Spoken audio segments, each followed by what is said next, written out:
Welcome to Leading Beyond Limits, the podcast where we explore the extraordinary journeys and insights of remarkable leaders who have pushed the boundaries of what's possible. Your host, Angel Radcliffe, who is a digital transformation leader, author, speaker, and financial educator, will lead each episode and dive deep into the stories, strategies, and philosophies that have empowered these exceptional individuals to lead, inspire, and achieve beyond the ordinary. We're about to embark on a journey of discovery and inspiration, and together, we'll learn what it takes to lead beyond limits. So grab your cape, or at least your favorite coffee mug, because we're about to unravel the extraordinary tales of trailblazers who've turned impossible into I'm possible. Let's get started. Victoria, welcome to the show. Thanks for having me. Happy to be here. I'm so excited to have you on and talk about my favorite topic, leadership, or I should say one of many, one of many favorite topics, and especially empowering women in leadership. So something that definitely needs to be honed in on. And I think everyone's excited to hear what you have to say. And before we get into all of those nuggets, I would love for you to share more about yourself and your journey and how you got to where you are today. Sure, happy to. I'll try and be as concise as possible. And that's because I feel very old as I tell you. I've been working for 30 years and I've spent the last almost 24 at an executive level. I was recruited directly while in college, I should say. I worked for a bank and stayed there and decided to postpone law school because I loved the business world and got recruited out into my first executive role to be the chief operating officer for a large BPO company, which stands for business process outsourcing, which was a massive stretch role for me. I had been running large contact center operations in the banking world, and this BPO company was predominantly contact centers and had many banking clients. So I ticked many boxes and showed up, but their imposter syndrome was real back then. And I realized I loved the business to business professional services world and have stayed there ever since, operating at an executive level. And in some cases, focus slice on the B2B world. I spent a decade running corporate travel businesses. And then almost the last 10, I've been running human capital businesses or engaging at the intersection for CEOs and board members with transformation. And then also I'm a board member, a public speaker, an author, and I'm a wife, mom, fitness fanatic, foodie, and wine lover. That's about as concise as I can be. How's that? I love it. I love it. And as I mentioned before we started recording, I love your background and everything that you've been doing.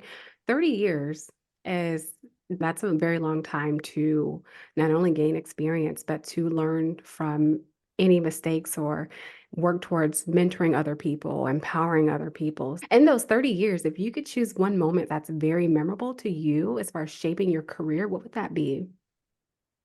Now, I should say 30 years. I started working at age 11. So actually more than 30 years, because I will be 48 this year. There are some pivotal moments for me, and actually taking the leap to leave a quote unquote safe environment. I'd worked for many years in a bank, and I'm originally from Canada. Big 5 Canadian banks are some of the most stable environments to be working in.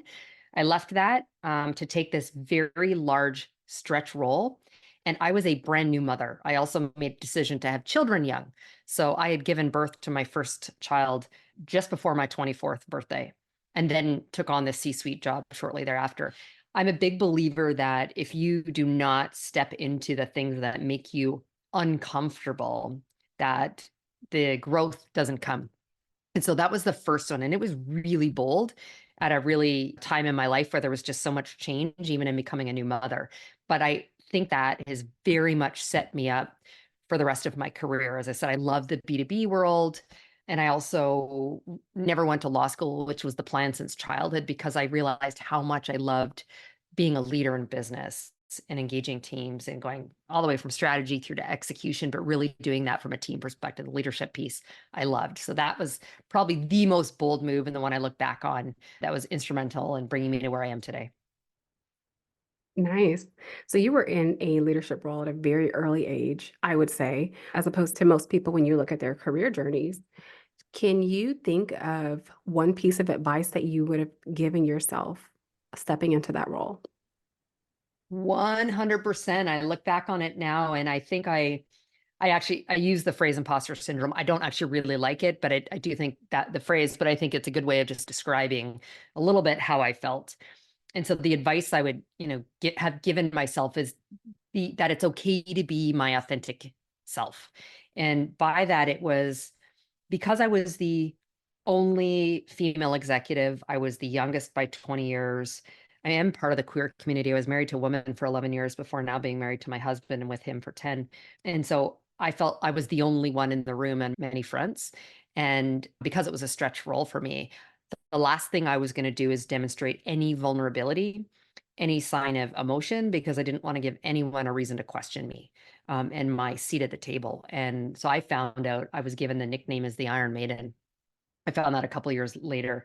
And it's actually so not who I am innately. Like I cry at Humane Society commercials. My best friend has nicknamed me Turtle. Tough, resilient exterior, but soft and marshmallowy on the inside. So I'd love to go back to that 24, 25-year-old girl and tell her it's okay to be you.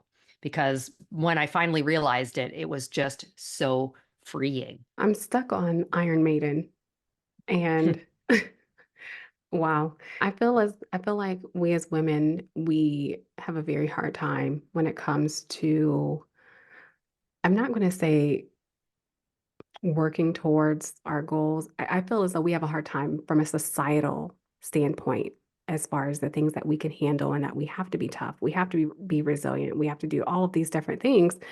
And one of the things that comes up in constant conversation is how do women excel with having to play so many roles in society? And when you said when you said that comment about that, I was like, oh my gosh, this is describing so many people who I know who are just trying to be tough and stand up for everything and show that you're not weak. Because if you show any signs of weakness, people say you're not ready for a leadership role. Or if you complain about one thing, it's always tied back to something, something that we as women have to go through, such as like motherhood, if you're a mother, or there's so many things.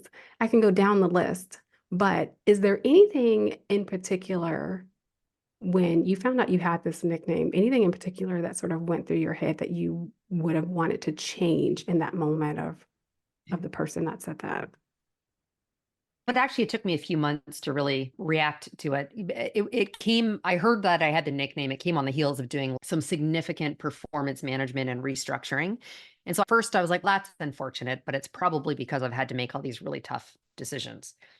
I had a conversation a few months after that with a colleague, a peer. We were talking about our weekends, and I said I had been to a movie and was bawling, and I didn't have enough Kleenex. Little tiny like popcorn napkins just wasn't enough. And she looked at me and she's like, Vic, I thought you'd be the type of person who laughed at people that cried at movies. And that is actually when it all came together for me. I'm like, maybe that's what they mean by the Iron Maiden. If you think I am devoid of emotion because I'm not showing it at work, and then I could possibly laugh at people who express their emotion. That for me was, I realized, one, that's not it's not who I am. Two, that's not the kind of leader I would want to work for. And that three, like perception's reality. So I am going to have to change the way I show up. And it wasn't comfortable because I was worried about how I'd be perceived. Would people think I'm soft? Would people think I'm weak? And now I am actually a very confident, I'm a tall woman who hit my height really early. So I have this like big person feel. Like I'm only 5'8", but I hit this height at like 10 or 11 years old. I was taller than my teachers. And so I come with this big, not only big personality, but a great deal of confidence. So I think the fact that I then just was able to show emotion and not be questioned, I do think a lot of it's societal norms. And then if we jump to later being questioned for, I made decisions not to take maternity leave, my choice, and then had people trying to give me excess mom guilt that I already had. Because again, there's these sort of norms that people think in terms of how we're going to act and what we're going to do. Absolutely. And I'm still stunned. I'm like, Iron Maiden. I know there's so many connotations, but I can only think of the negative ones. Like, Yeah, I know. what the heck? Okay, so we'll switch off that subject, but I'm just so stuck on that. I'm like, what in the world? Yeah. Okay. Victoria, your career journey is very unique. Of course, everyone's journey is unique, but yours is extremely unique as far as how long that you've been in these various leadership roles. What do you attribute to your success other than getting started at an early age? A few things. One is an incredible amount of resilience. I overcame pretty significant trauma in my youth, and that ability to deal with that kind of adversity has helped me in life, period, but very much from a career perspective. I've now been a part of probably close to 40 merger, acquisition, or related transactions, almost 20 of them within the companies I worked for. Two are companies, actually three are companies I've bought or sold myself. And that comes with change and the ability to handle adversity. So resilience is one, and that's a big part of my why. I'm just driven to be better than the biology or circumstance of my own lived experience. The next is around just performance. I have an exceptionally high work ethic, and I learned very early on around how success gets measured in organizations and developing the skill to be a high performer. And when skills, right now, the shelf life of skills are rapidly decreasing. And so continually making myself at the forefront and gaining new skills. And then another would be personal brand. I've moved companies every few years by choice or through some of these M&As, and I'm usually recruited into roles as a result of having a very strong brand, not just of performance and work ethic, as I've said, but of things like values, integrity, and some pretty strong things that differentiate for me from others who do maybe what I do or have similar experience to me. So you mentioned something that that hit the nail on the head for my next question. You talked about skills and being a high performer. When it comes to women in the workplace, what do you believe are those essential skills needed to navigate someone into their next leadership role? Oh, there's many. I've focused on what I refer to as whole human leadership. And some of this is my learnings from Iron Maiden to like the fully embracing the turtle that my best friend calls me.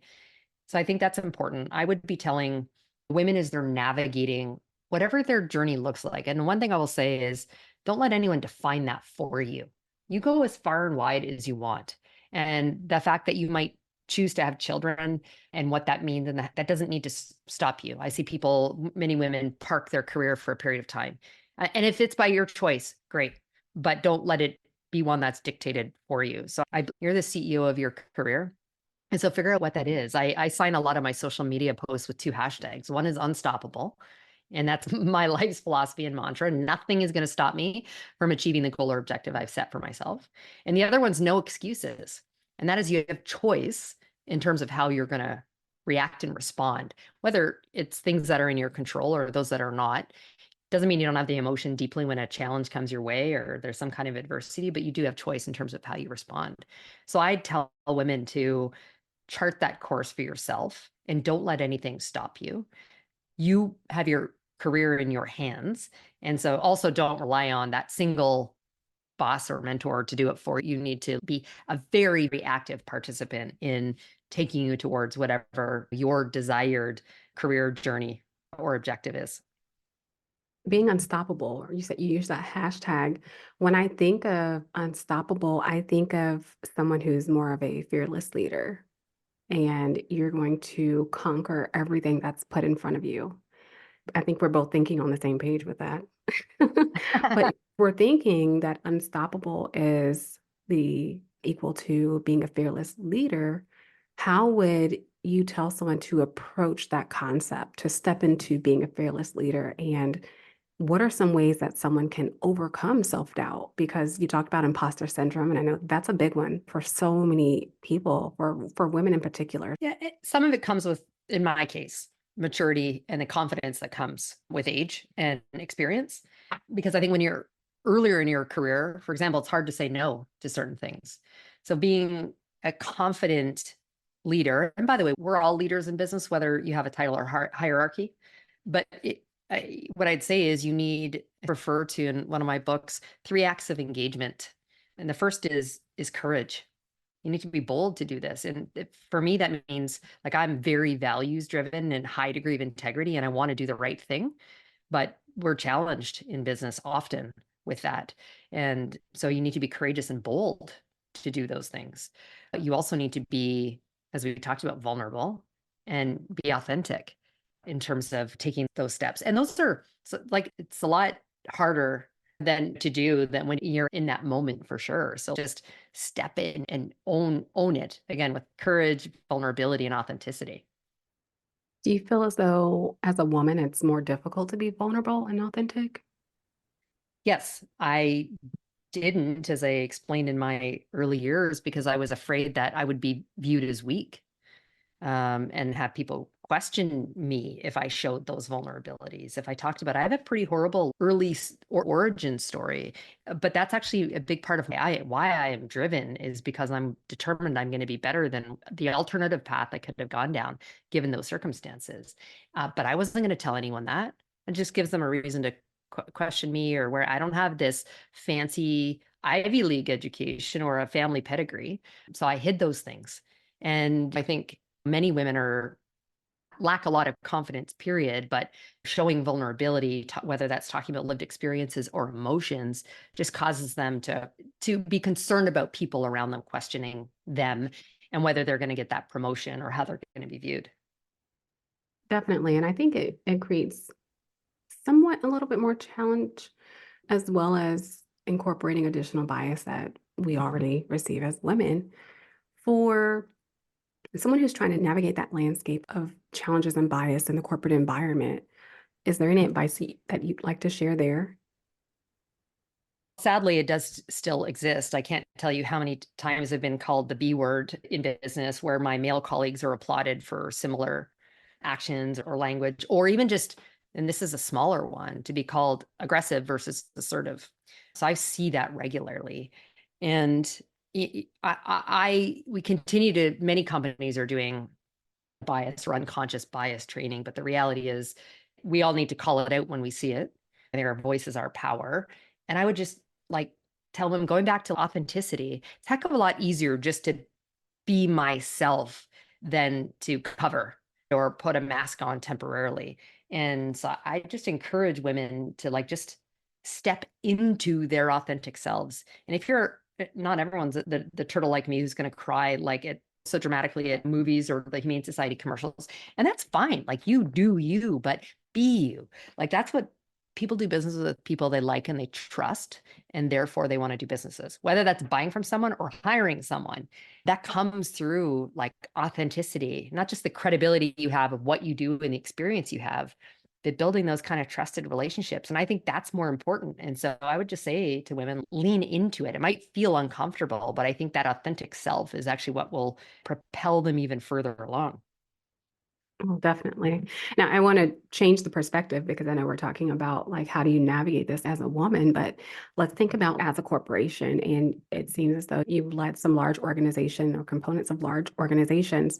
How can organizations play a more critical role in creating those inclusive and supportive environments for women? Oh, so many ways. I think I've worked for like some really large companies, and there's one I can think of where we did such a good job of hiring our entry level fresh out of college hires. There was one year 53% were women. And I whatever the job band is, but then once you got 2 or 3 levels higher, we saw a massive decline. And think about this 5 or 7 or maybe even 10 years later. And a lot of this is when those women were choosing to have children.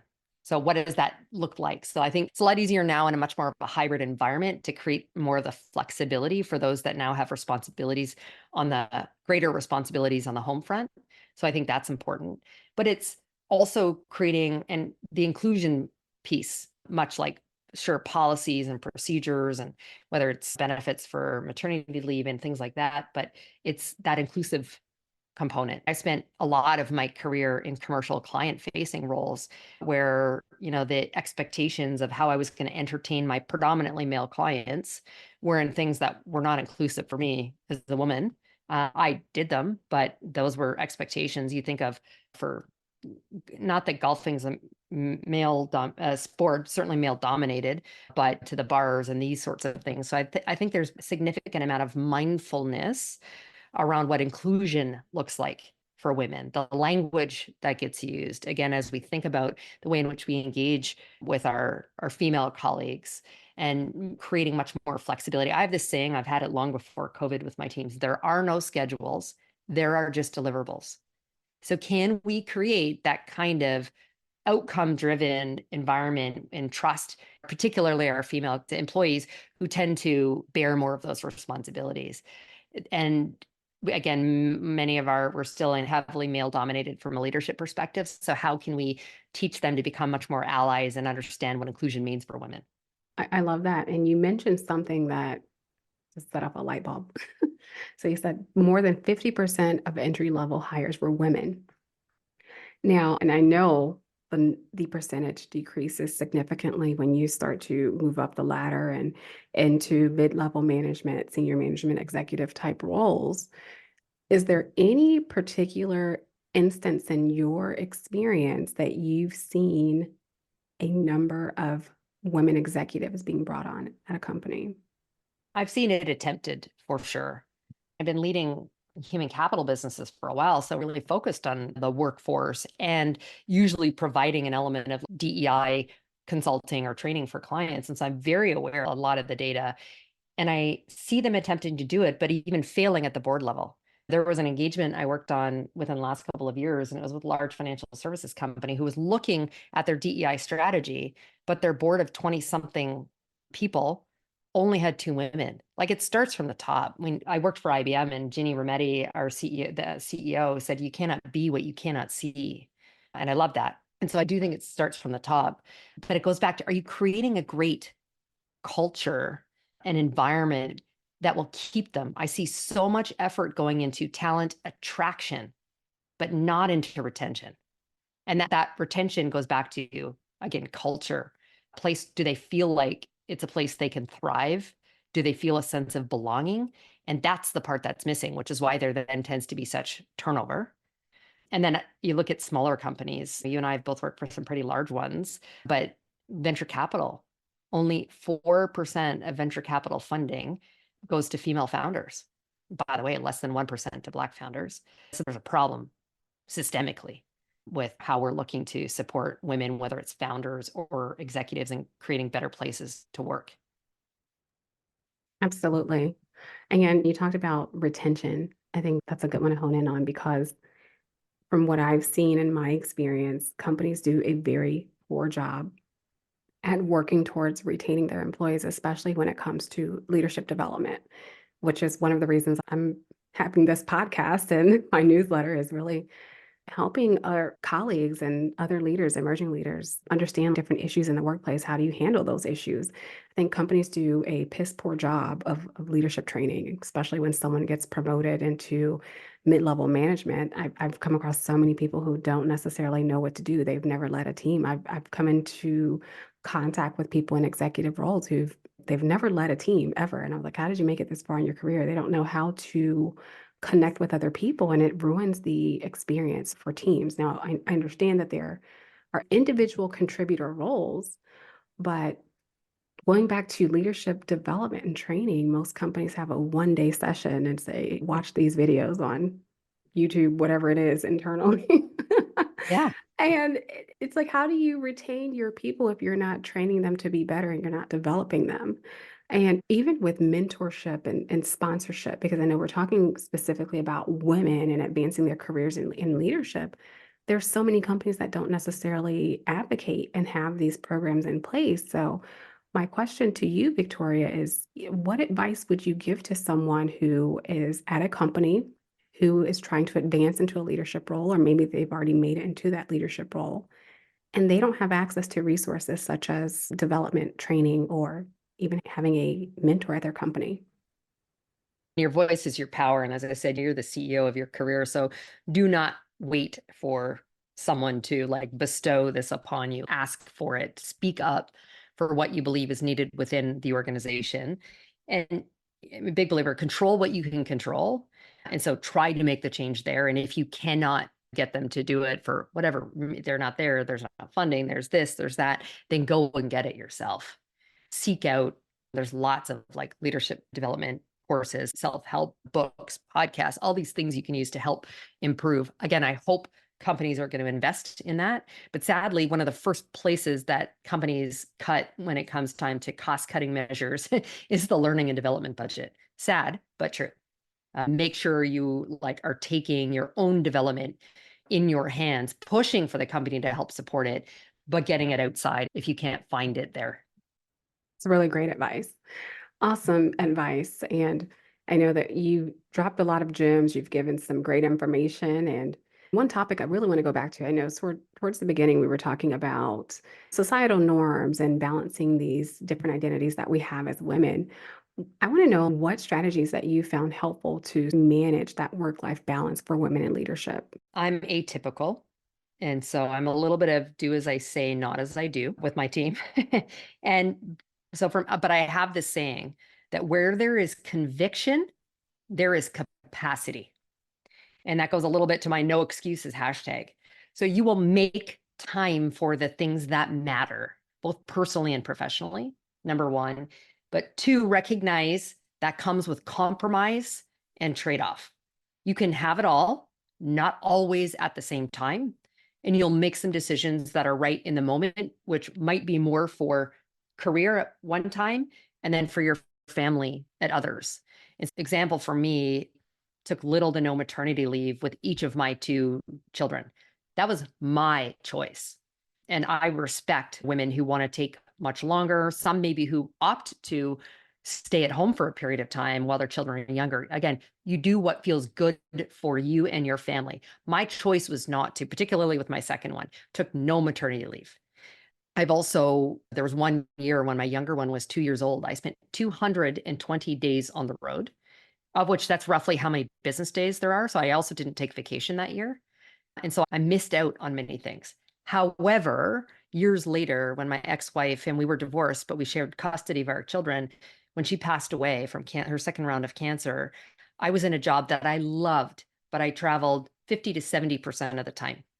I tried to change jobs within my company to one that would have way less travel because I didn't have any other family and I couldn't find one. So I had to quit that job and I took a role that was less fulfilling for me, but had me home for my children. Get comfortable with figuring out what trade-offs you're going to make and when it matters. And to, again, not feel guilty for that. I've had lots of people try to make me feel guilty for some of those life decisions, particularly when I put career sometimes ahead of some family commitments. But I feel like I've made the right choices at the right time. So find out what you have great conviction for and create the capacity and learn to say things do not bring me personal or professional joy or value. I don't do them. I say no, I outsource, or I delegate. And that's a big way in which I've been able to get all that I do done. I love it. Victoria, you are a public speaker, you're an author, and you do so many things. Entrepreneur, Jane of all trades. There's so many. When you are speaking and you are out here sending your messages in regards to leadership, what are some key pieces of advice that you typically share with your audiences? I speak on a handful of topics besides the kind of pure business stuff that I do for work. And it is on a big one is around resilience and overcoming adversity and how to do that in a much healthier manner. I speak on a lot to do with around the advancement of women and other underrepresented minority groups in owning our career. What's that strategic intentionality we have? To personal brand is a really big one. As I said earlier, I think that's been a really key part of my career success. To talking about whole human leadership, how to lead in a very different way. And one, I had to retitle it because it used to be called Future of Work, but the reality is Futures here. Like, how do we just lead teams in a very different way and look at skills and skilling and workplace and some of those dynamics very differently? But ultimately, the message I leave is one of, I hope, both motivation and inspiration, but empowerment with some actionable things you can do in terms of, again, owning your career, owning your brand, charting your own course, and recognizing you are in charge with this very different mindset of having choice and no excuses in achieving those goals and objectives. Nice. Now, with your books, you have two and a third that's coming out. Correct. So Influence Unleashed, and then you have Unstoppable. So which one was the first book? Unstoppable. I was approached by a publisher to be a co-author, and that one was a little easier. I just had to contribute one chapter, but that's my philosophy. I'm like, this is serendipity. So that was the first one, Unstoppable. And tell us about Influence Unleashed. So this one's on personal branding, and I decided to write it because I'm seeing just such a huge uptick. Like companies and people are really understanding the power of, we understood influencers, but we're thinking about that from a TikTok and Instagram perspective over buying consumer goods. But that's particularly in the business environment, like more and more companies are focusing on developing that within their people, lots of people in career transitions. And yes, it's an area I know exceptionally well. In fact, when I worked for IBM, LinkedIn ranked me as IBM's #1 social seller worldwide. And that has a lot to do with your brand. It also has to do how you engage with your network. And so IBM asked me to develop training for all of its executives. And so I started to more formally educate because of that. And I do speaking, but more recently, I just seen people get it wrong or they stall at only one piece. So I decided to put together what I believe are the various facets to your brand, which I have 4 foundational areas, whereas most people only focus on the first one, which is like your subject matter expertise and in what industry you do it. I think personal branding is definitely key to excelling in your career. And especially when you want to move to a certain level, any advice that you can give to someone who, let's say, they're trying to move into that executive role, something that they can do to enhance their personal brand or even get it started? So particularly at a leadership level, it's when you make that move from being like an individual contributor to stepping to being a leader of people, and then maybe even a leader of leaders, it's very different skills. And so you want to start to articulate more than the fact that you've got expertise in a function. And the 4 foundational elements of brand, in my opinion, are 1, the subject matter expertise, what you do, again, what you're known for. Although you do need to start to speak to the skills you have in leadership as well as part of that. That needs to become part of your vernacular, your elevator pitch. But the next one is more to do with who you are as a person. Storytelling. What lived experience do you have? What can you bring to the table? What makes you unique around your passions, your values, your interests? Then it's what makes you different from others. Why would I want to promote you into this leadership role versus another? So what's that differentiation? And that's actually one that's really difficult for people. And sometimes it's a blend of your storytelling and who you are with what makes you different, but get good at articulating those things.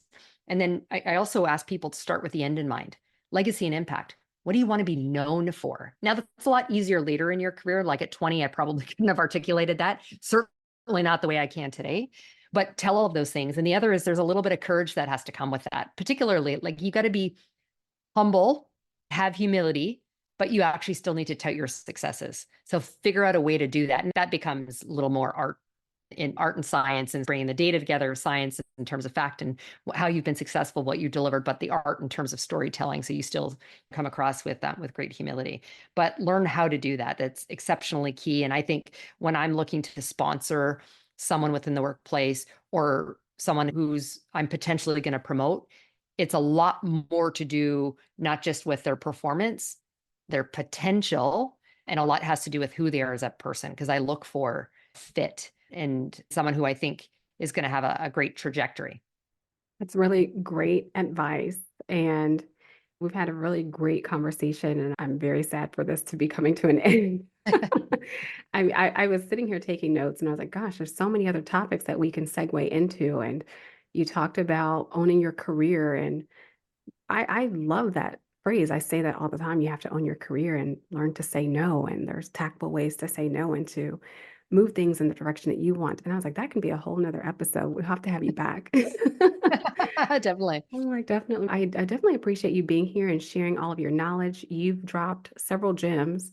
And typically, the question that I like to ask at the end of the show is like, share something that our listeners can take with them on their own path to leadership. And you've shared several things, but I'll ask one more time. Anything else that you'd like to add to someone's notepad? Here's one of my favorite quotes, and it's by George Adair. And it says, everything you've ever wanted lives on the other side of fear. And with that, I talked about stepping into my discomfort at some point. But I think that's really important. You can chart your own course. You're the CEO of your career, of your brand. Being bold and authentic, all of those things take courage and require you to step into some fear, into the thing that makes you uncomfortable. So I'd tell your listeners to embrace that, because I think opportunity and growth comes by doing that. Thank you for tuning into another inspiring episode of Leading Beyond Limits. If you enjoyed today's conversation and want to hear more from our incredible guests, don't forget to subscribe, rate, and review us on your favorite podcast platform. Your feedback means the world to us. And if you have a remarkable leader in mind who you'd like to hear on our show, or any questions and comments, feel free to reach out to us. You can find our contact information in the show notes. Remember, leadership knows no bounds, and with the right insights and determination, you too can lead beyond limits. Until next time, keep reaching for the stars and leading with purpose.